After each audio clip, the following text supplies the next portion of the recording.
left their never-ending obsession on Russia. And meanwhile, the president, the administration now facing many complex issues all around the world. And today, the FBI director, Ray, he warned that China, not Russia, was the single most significant threat to the United States. Now, tonight, we'll do something the mainstream media won't do. We'll show you how the president is actually countering China with a policy of peace through strength.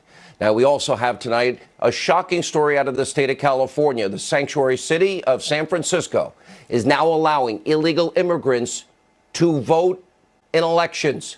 I didn't make that up. We have an important new report on deep state actor Peter Strzok from John Solomon. All of that, plus the president said he will be Putin's worst enemy if their relationship does not work out, and that Obama was a patsy for Putin.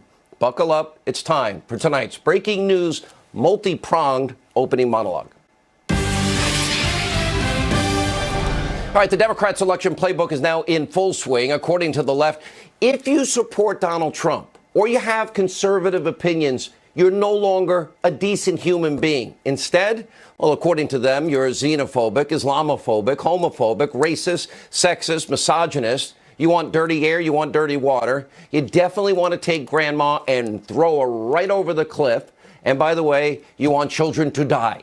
Oh, and by the way, we are the smelly Walmart shoppers, the irredeemable deplorables. You know, we're the people that cling to our God, our guns, our Bibles, and religion. Now, this is especially true during the age of Trump. Now, we've seen the president's allies kicked out of restaurants, shouted down on the street, harassed in front of their own homes, front yards, and the most vicious attacks, even against women and even against the president's children and grandchildren. So it's no surprise that our own Judge Jeanine Pirro was not warmly welcomed during her guest appearance on The View on ABC. By the way, Disney, are you proud of this? Take a look. Here's my question for you, because you talk about. I am not, Judge. Nobody is. Oh, yeah. Did you just point at me? Yes. Listen, I don't have Trump derangement. There have been a lot of people in office that I didn't agree with, but I have never, ever seen anything like this. I've never seen anybody whip up such hate. I've never seen anybody be so dismissive. How long has the deep state been there, and who's running it? Well, I want to answer your question, because you had you a question. You had your opening statement, which was how horrible it is that Donald Trump is talking about all of these people. Sorry, you know what that's what you said. You said, but you know what's horrible? That when people who shouldn't be here end up murdering the children of American citizens. You know what's horrible? When the president of the United States whips up people to beat the hell out of people. Say goodbye. All right, so I spoke with Judge Pirro right after that appearance. It got much worse backstage, and she will join us tonight in just a moment with a lot more. And, of course, for the entire week, the left's anti-Trump echo chamber has been on super, super duper high alert. Now, the president's meeting with Vladimir Putin has been compared, let's see, to the Holocaust, Pearl Harbor, 9/11, and the rhetoric has been absolutely psychotic. Front page of The New Yorker, look at this, featuring a cartoon showing a dead President Trump face down at the bottom of an escalator. Great, his kids have to see that. His grandkids have to see that. And Time magazine featuring this ominous-looking Putin-Trump hybrid. And by the way, on TV, over just the past 24 hours alone, not the earlier 48 hours, the anti-Trump hysteria is even worse. They're all in a state of panic. The economy's doing well. We're safer than we've been. And they know they're going to lose the next election. They're scared. Take a look. Did the president share classified information with Putin? Did the president take other steps beyond those that he took so publicly to undermine the security of the United States? This president is very happy making himself a client of Vladimir Putin. Who knows what they talked about behind closed doors? He's aiding and abetting the enemy. I can't believe this is something I'm saying about the president of the United States, but it made me wonder if people are suspicious that he revealed sensitive classified intelligence, including human source information, to the president of the Russian Federation. What Putin does is exactly what Trump does, or what Trump does is what Putin does, which is they lie for a living. I'm about as shaky as I have felt since the night he won.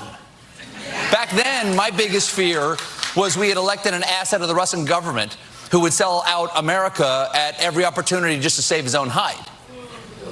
My biggest fear now is that I was right.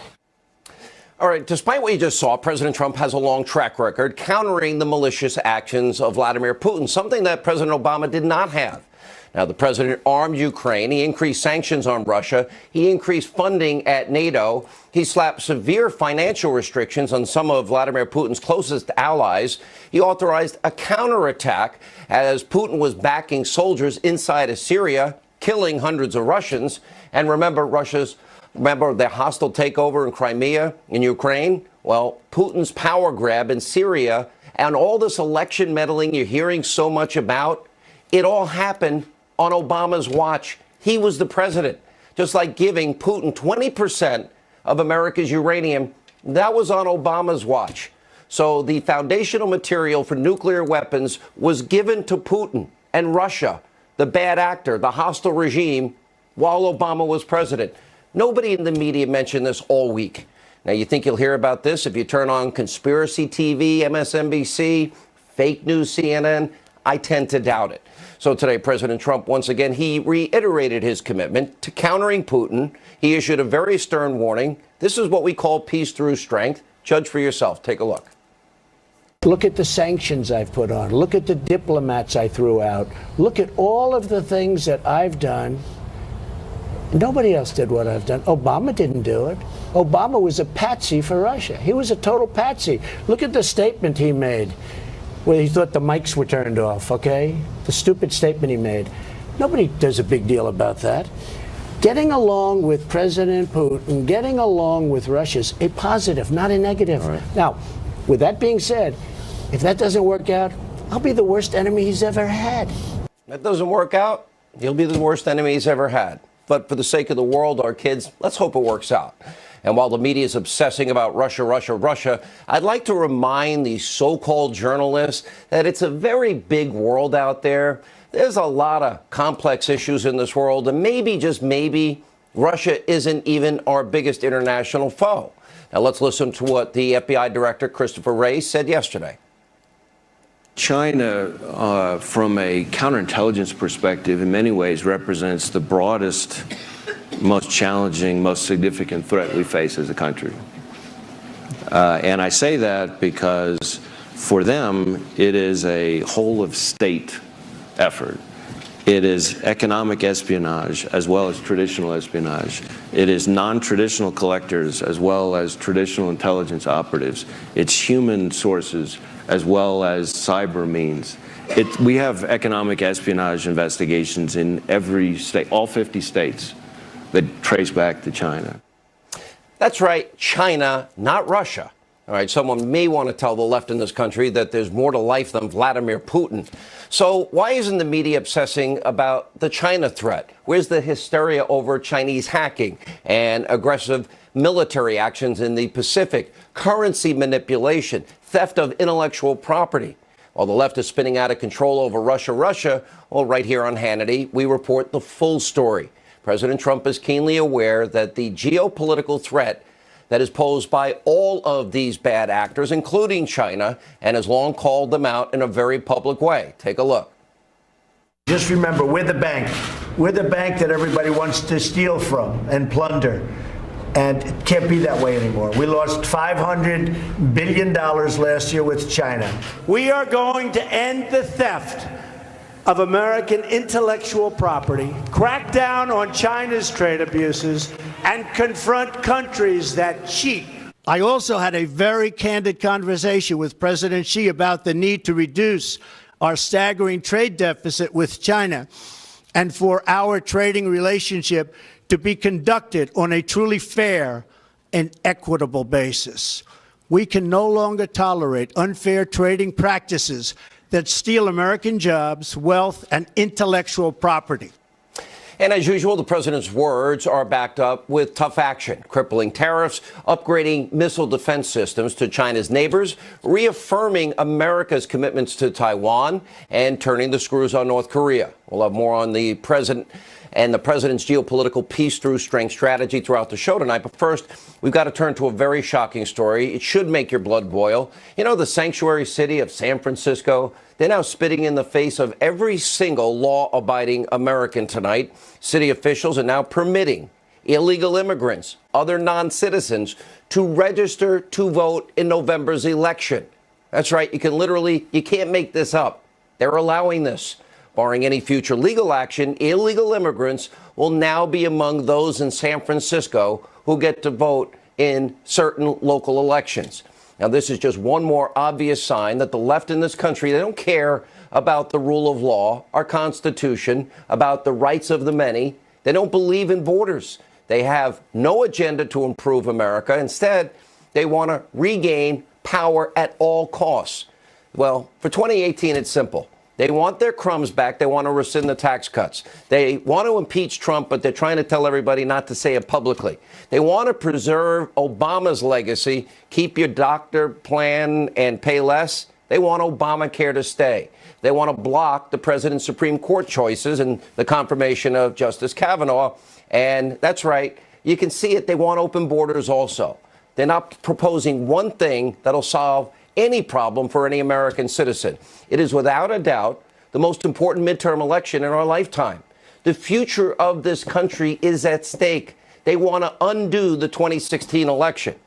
And finally, tonight, we do have a breaking news story from John Solomon. He's highlighting an underreported text from the corrupt FBI investigator, Peter Strzok, to his girlfriend, Lisa Page. Now, the text reads, an investigation leading to impeachment? You and I both know the odds are nothing. And Strzok goes on and he says, quote, there's no big there. Now, the timing of this text is incredibly telling. It's just 2 days after Robert Mueller was appointed to conduct this witch hunt on Trump-Russia collusion. And according to Solomon, while Peter Strzok refused to answer what this text was referring to, Lisa Page, behind closed doors, did in fact confirm that the text referred to the quality of the Russia case that he was leading. So there's no big there, and there never was. And here we are 428 days later, millions of dollars later. This never-ending divide and fishing expedition rolls on. Show us the evidence, Mr. Mueller, and your pit bull, Andrew Weissman. Why did you ever appoint a guy that had that much corruption in his background? Really? Withholding exculpatory evidence, beaten 9-0 in the Supreme Court, sending innocent people to jail for a year, overturned by the Fifth Circuit, tens of thousands of Americans lost their job. He's your number one guy? Really? And then you can't find a single Republican to put on your team? Not one? Just a merry band of Hillary supporters and Democratic donors. All right, here with more from the Hill is John Solomon. John, big story. Yeah, Sean, I think what's important here is that the evidence in this case has been produced episodically to Congress. You get a paper blizzard, then you get a single witness, then you get a few documents they forgot to give you, then another witness. And what's happened over the last couple of weeks is Congress has gone back and reassembled the evidence and looked back. One of the questions they're trying to answer is there actions that were taken that clearly could be attributed to political bias or political influence? And this discussion that you just highlighted has become very important. They have now confirmed, they put all the text messages and emails in that period of mid-May, and they see a discussion going on between Peter Strzok and Lisa Page in which they're debating, should we stay in the FBI and go punch our ticket up the elevator to assistant director, or should we go over and try to get President Trump impeached at the special counsel level? And they get into this discussion. At some point, they actually say, maybe we should stop this discussion, but they keep going anyways. And that famous statement is uttered. There's no there. We don't need to really go over there because there's no there. I mean, there's not going to be a big crime found there. And I think that's essential because it's one of 5 sort of things that they did that defy the normal investigative work they do. Yeah, well, and on top of that, they were writing an exoneration of Hillary before they investigated. But let's go back to this. So Lisa Page, and this didn't get so much news because the media only focuses on one story at a time, and it's a story that they have focused on for 2 years with no evidence. And my question is, so Lisa Page is contradicting what Peter Strzok said under oath.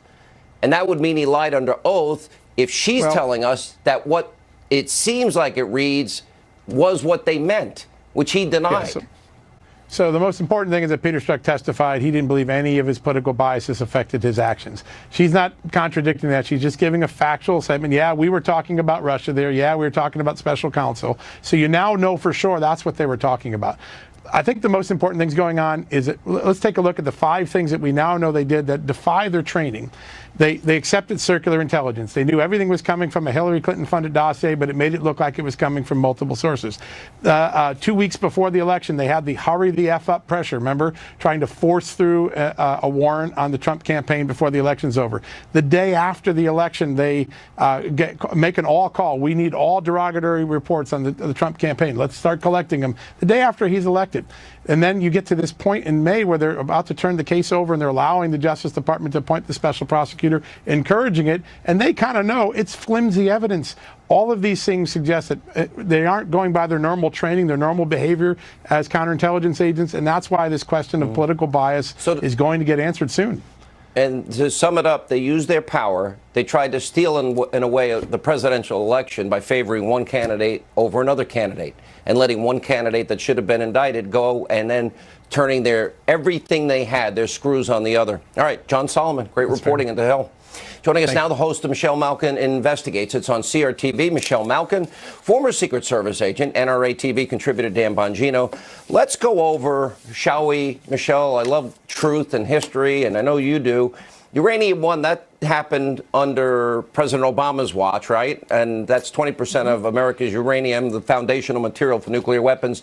The interference and meddling in the 2016 election, that happened under Obama. Crimea happened under Obama. Ukraine happened under Obama.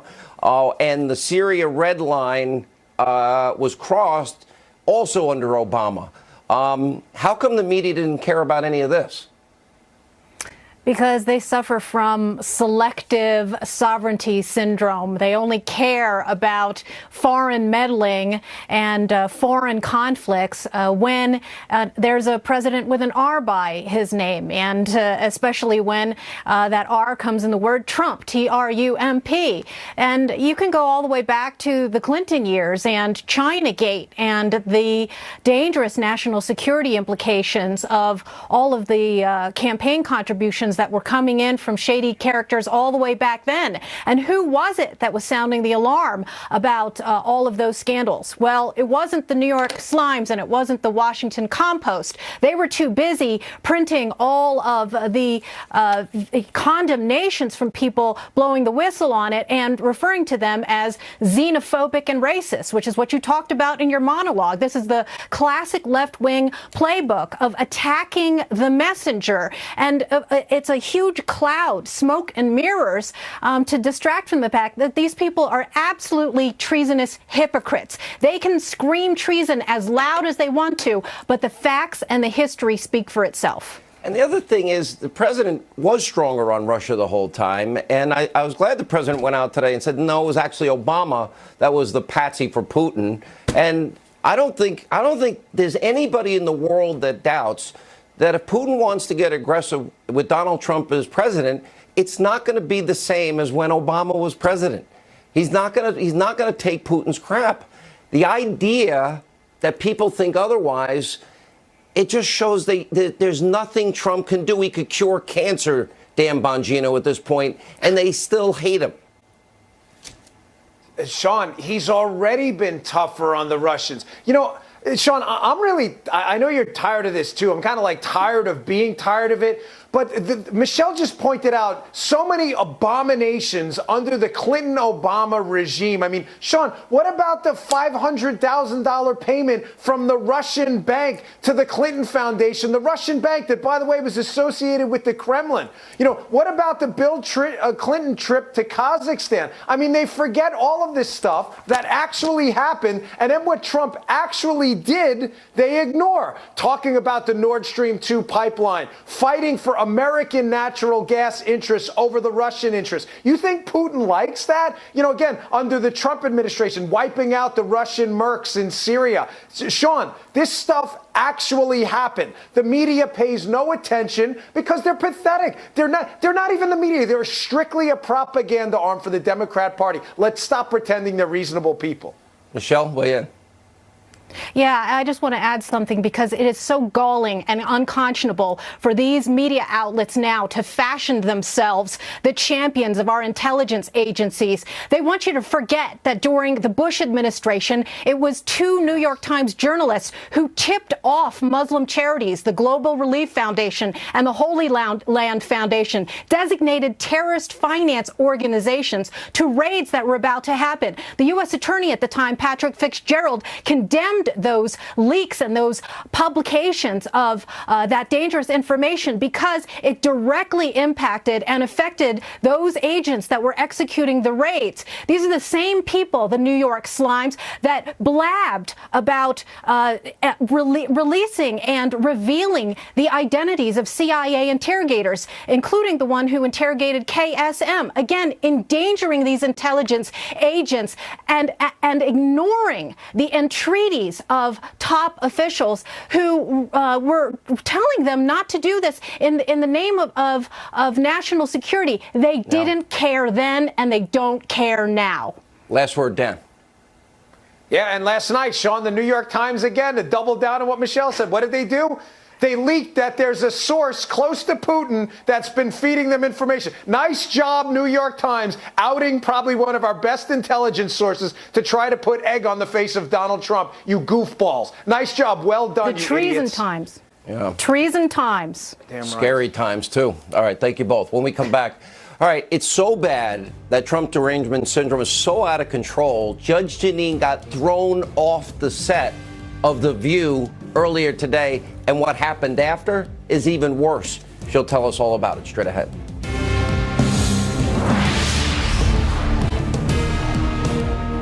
All right, earlier today, things got very heated on The View when Whoopi Goldberg rudely ended a segment with our own Judge Jeanine Pirro, threw her off the set. Take a look. There have been a lot of people in office that I didn't agree with, but I have never, ever seen anything like this. I've never seen anybody whip up such hate. I've never seen anybody be so dismissive. How long has the deep state been there, and who's running it? Well, I want to answer your question because you had you a question. You had your opening statement, which was how horrible it is that Donald Trump is talking about all of these people. Sorry, you know what that's I what think you is said. horrible? You said, Whoopi, you know what's horrible? That when people who shouldn't be here end up murdering the children of American citizens. You know what's horrible? What's horrible when the president of the United States whips up people to beat the hell out of people. No. Say goodbye. All right, here now is the author of the brand new book. It's Liars, Leakers, Liberals, the case against the anti-Trump conspiracy. You see her every Saturday night, 9 Eastern, right here on Fox. Hello, Judge Jeanine Pirro. Anything going on in your life today? You know, I'll tell you, Sean, I got an invitation to go on The View to talk about my new book, Liars, Leakers, and Liberals. And I accepted the invitation. I was happy to respond to their request. There was one segment which I thought was rather civil. I mean, they clearly are of a particular bent. But it was in the second segment that you just played where I literally was thrown off the set. Whoopi Goldberg, basically said, I'm done. She pulled the plug off and walked away. But it didn't end there, Sean. And I think the sad part about all this is that, I said in the first segment, we need to start talking to each other. We need to start having a conversation. People who ostensibly hate each other.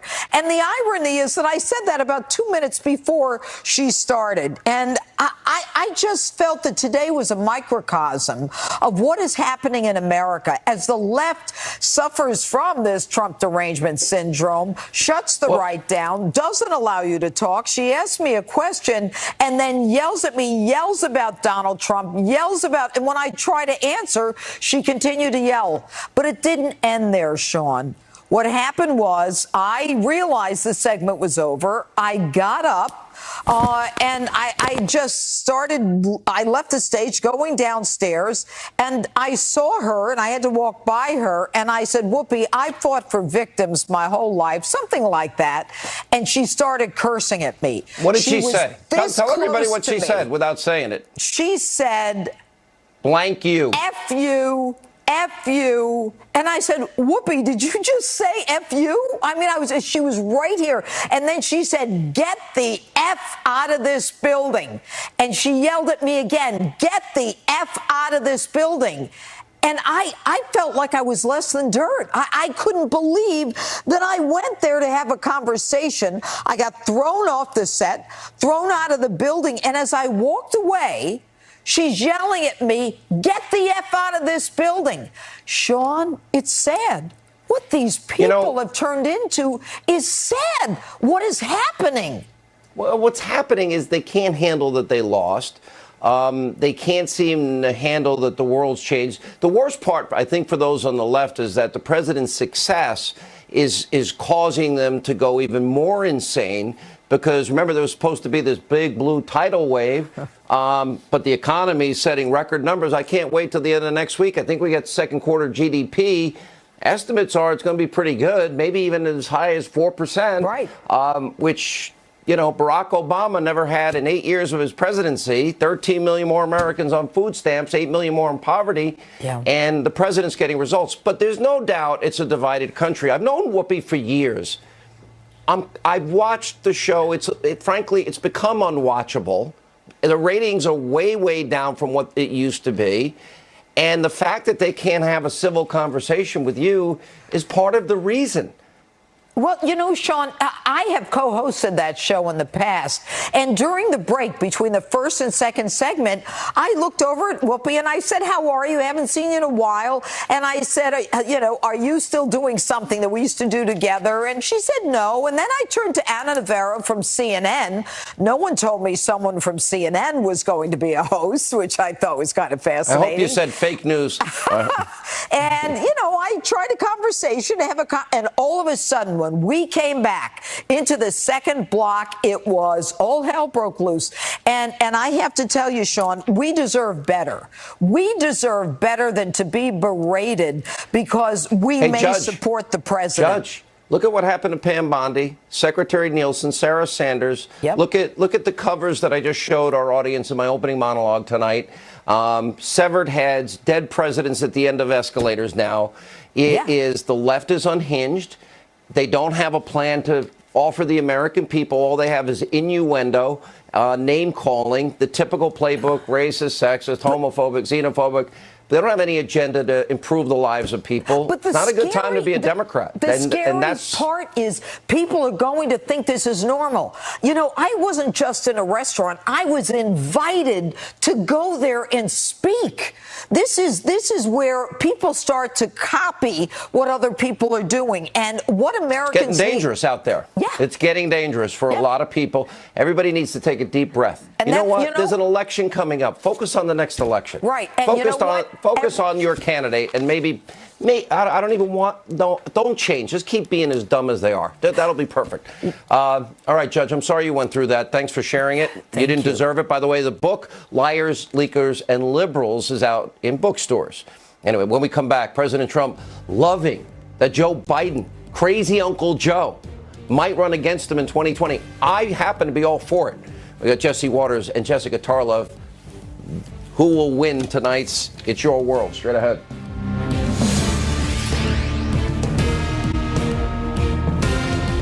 Some good news tonight. Crazy Uncle Joe Biden. He might be setting his sights on running for president in 2020. According to reports, Joe Biden says he will decide whether he's running for president by January. Now, President Trump responded to Biden's possible run on CBS Evening News. Let's take a look. Let me ask you about 2020. Who do you think your Democratic opponent will be? Joe Biden says he'll make a decision by January. Well, I dream about Biden. That's a dream. Look, Joe Biden ran 3 times. He never got more than 1%. And President Obama took him out of the garbage heap, and everybody was shocked that he did. I'd love to have it be Biden. Yeah, he can run on Obama's failed record. If crazy Uncle Joe does decide to run against Trump, it would be interesting. Let's take a look at some of his, well, proudest moments. My mother believed and my father believed that if I wanted to be president of the United States, I could be vice president. His mom lived in Long Island for 10 years or so. God rest her soul. And Although your mom's still alive as your dad passed. God bless her soul.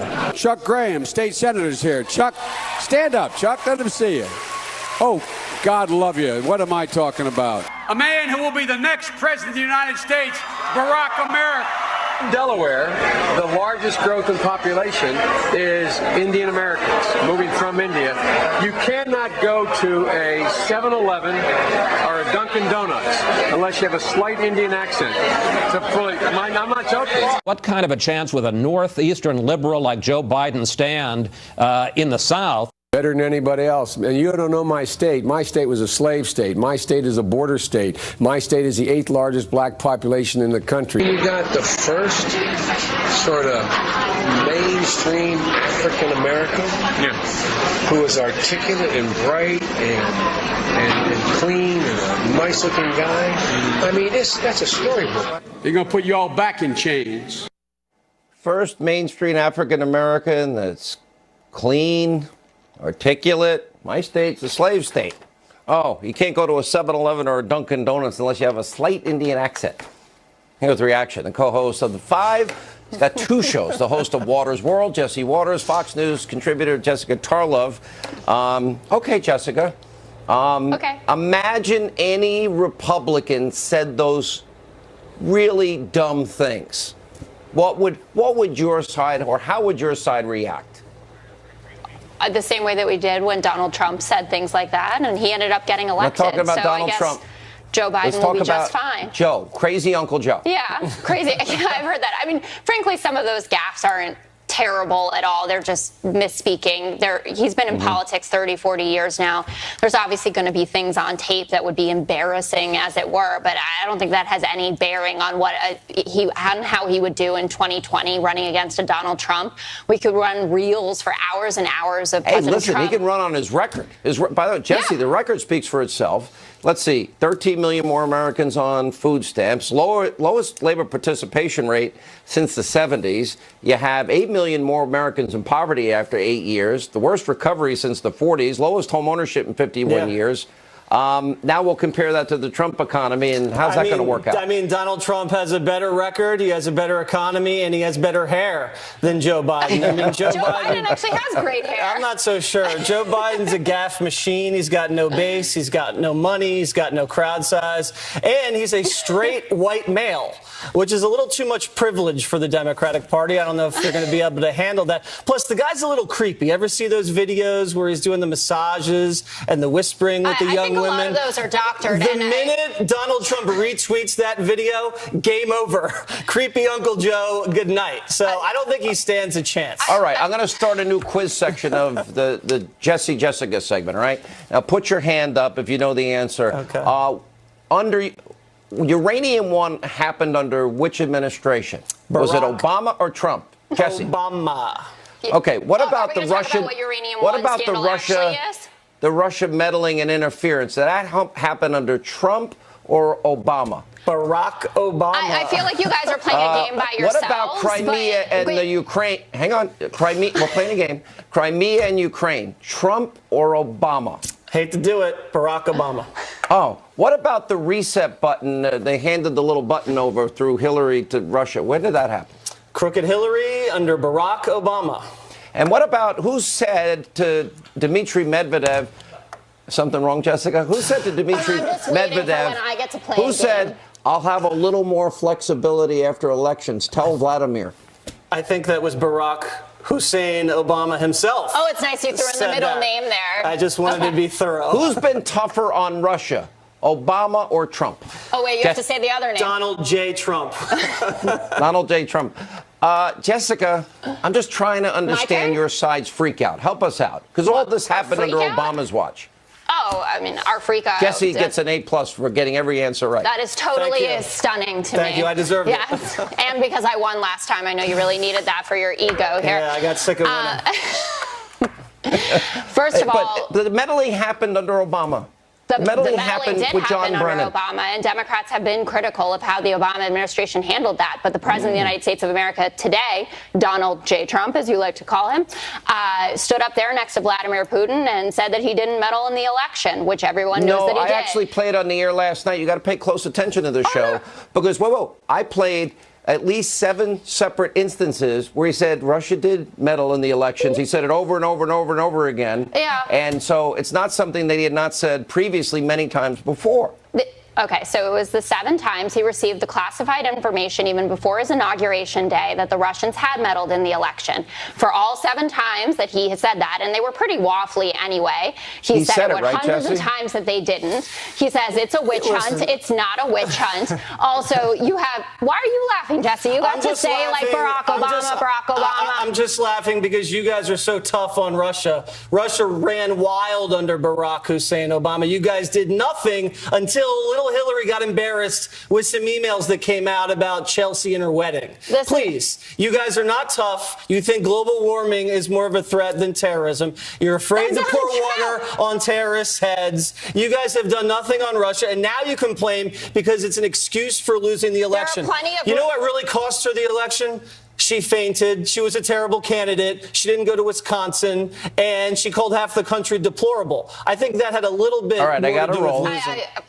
I want you to know, so Jessica, the last time we were together, got her first win. Jesse now has come back and has won 100-0. That's never happened. No, it's really unfair. Let's tell everybody where Jessica was last week. Remember? It's now back to Jesse's world. I went to the semifinals of the World Cup in St. Petersburg. The first time we've ever had a perfect score goes to Jesse Waters. This is insane. Sorry. Maybe next time. Thank you. All right. Maybe next time. All right. Good to see you both. Still to come, there's probably no one else out there in the world that knows more about the hatred of the media that they have for Donald Trump than Sean Spicer. He joins us next. Straight ahead.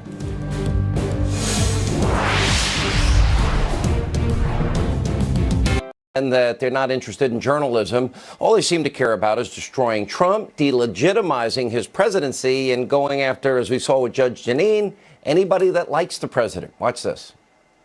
Can we still call President Trump the leader of the free world? Can we still call him the leader of the United States? It's just as serious to me as the Cuban Missile Crisis in terms of an attack or the 9/11 attack. His performance today will live in infamy as much as the Pearl Harbor attack or Kristallnacht. When do we see almost a shadow government come out and say we cannot side with the government, whether it's the cabinet or the Senate? Trump has been a problem, as I say, and now I feel it's a crisis of real urgency. And I'm not sure what we can do except try to contain him in various ways. The definition it meets is the first word of the impeachment article in the Constitution, which is treason, bribery, and high crimes of misdemeanors. You had a one-word reaction to what you saw yesterday. Treason. Treason, yeah. All right, here with reaction, author of the brand new book. It's out this week. The Briefing Politics, the press and the president, former White House press secretary Sean Spicer. You know, look, you live this every day for a while. And I told you at the time, I don't know why you do that job. I think Sarah Sanders, I said the same thing to her. And I did see her briefly in Helsinki. One particular case, all of the meddling and interference happened under Obama. Uranium One happened under Obama. Crimea, Ukraine happened under Obama. The Syria red line happened under Obama. And I'm looking at this and I'm like, they've lost all sense of any objectivity.